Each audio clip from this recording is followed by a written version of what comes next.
এক ডিএসপির কাহিনী।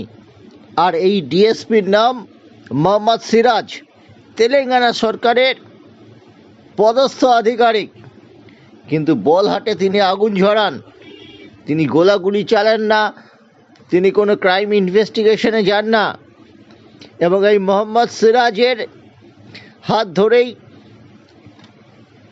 ওভাল টেস্টে জিতেছে ভারত।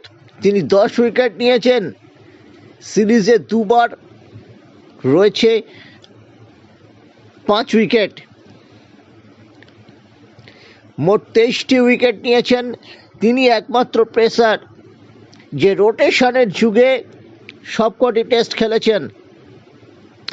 এই মোহাম্মদ সিরাজই বোল্ড হয়ে যাওয়ায় তৃতীয় টেস্টে 22 রানে হেরেছিল ভারত। হ্যারি ব্রুকের ক্যাচ ধরতে গিয়ে তিনি বাউন্ডারি লাইনের দড়ি ছুঁয়ে ফেলেছিলেন, ফলে সেটি ছক্কা হয়ে যায়।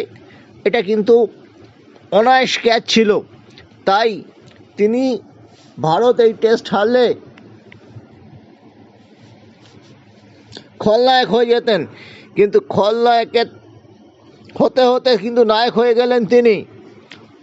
মোহাম্মদ সিরাজ বলেছেন, সকালে ঘুম থেকে উঠে তিনি গুগল থেকে একটি স্ক্রিনশট নিয়েছিলেন।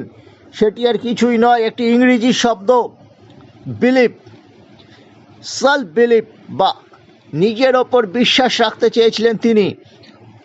স্ক্রিনশটটাই তিনি মোবাইলে সেভ করেছিলেন স্ক্রিন সেভার হিসেবে।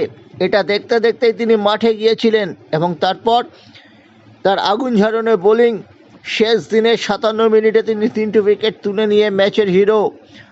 মানুষের হৃদয়ে রয়েছেন এই মুহূর্তে এই ডিএসপি।